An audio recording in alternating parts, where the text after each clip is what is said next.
Turning our attention back to the New York conference that has not quite yet concluded, we as an organization are grateful to the staff for the substantive and logistical support that made, along with your contributions, NMUN a success.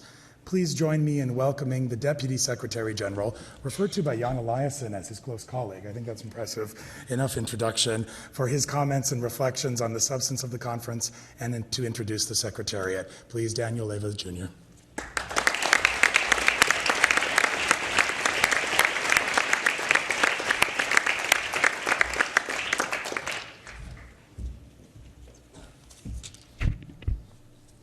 Distinguished guests, it has been my honor to serve as your Deputy Secretary General for NMUN 2014. 9 years ago, I sat where you're sitting today, exhausted but eager for more, mentally drained but ready to go again. I was also in awe of those that I saw up here. Standing in front of you today, I'm still in awe today. I saw all of the work that you've put in this past conference, and seeing all of your young, eager minds makes me positive that the future is in good hands. It is said, let the world change you, and you can change the world. And I believe all of you have already taken that first step, and the future is a bright place. I would now like to take this time and recognize the senior staff for NMUN 2014. It has been my pleasure to serve as their Deputy Secretary General, and they have put in countless hours editing, writing, and educating, so all of you have a quality simulation worthy of the NMUN name. If you will please join me, and I ask that you hold your applause until they are all recognized in honoring the 2014 NMUN senior staff. Undersecretary General for the Department of the Economic and Social Council, Sasha Slayman. Undersecretary General for the Department of Human Rights and Humanitarian Affairs, Meg Martin. Undersecretary General for the Peace and Security Department, Bobby Valentine. Undersecretary General for the Department of Development, Harold Eisenhower. Undersecretary General for the Department of the General Assembly, Sonia Patel.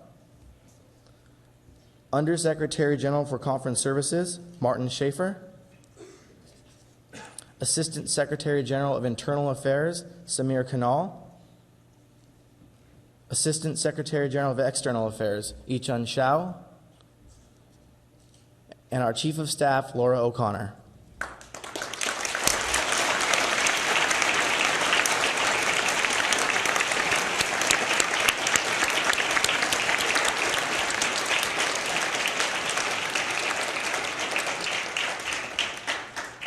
I'd also like to take this time, now that they are all inside the building and not outside running the UN security for us, the volunteer staff of directors, assistant directors, and conference services. Will you please stand?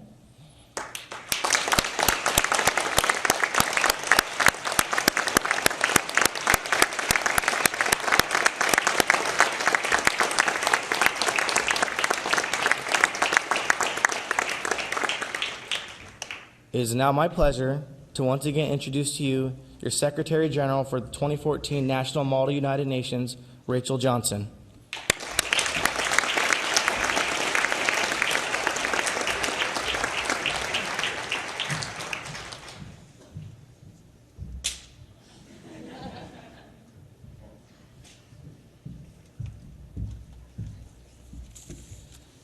Good afternoon, distinguished delegates, faculty advisors, members of the board of the National Collegiate Conference Association, volunteer staff, honored guests, and friends.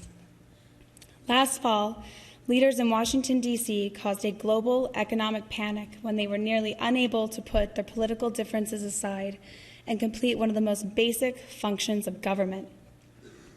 The ramifications of their rigid stalemate nearly created an economic meltdown, all due to political brinksmanship.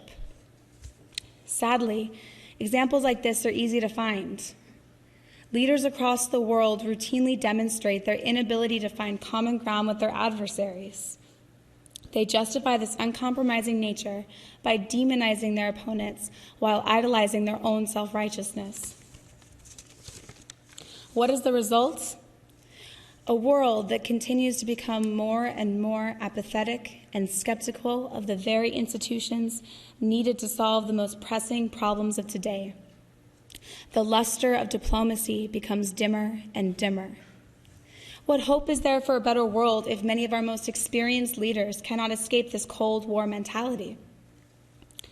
NMUN provides me hope. Over the past few days, I have had the incredible privilege of seeing you all in committee. At our conference, I witnessed creative thinking and compromise.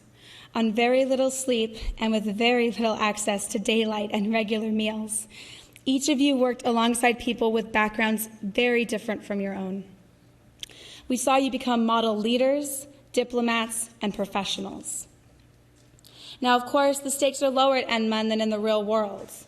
If your resolution fails in committee, there's very little risk of global outbreak of war, although you could have fooled me with some of the passionate debates that I was able to witness.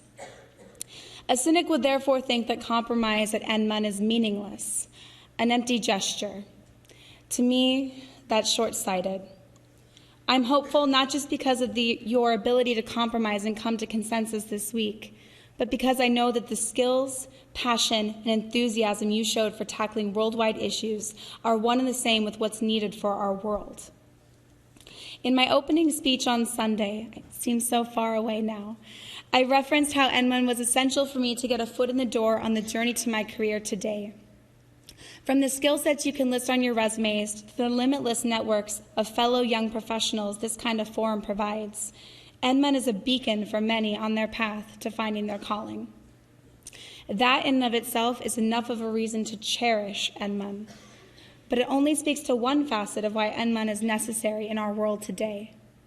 The most optimistic part of me looks out into the audience in front of me now and hopes that one of you will be that one special world leader, the one that seemingly comes along once in a lifetime, that will lead us through the next step towards a fair, more just, fair, and equal world. Thank you so much for that incredible gift, and I hope you have a great rest of the day, and I hope to see you back in 2015.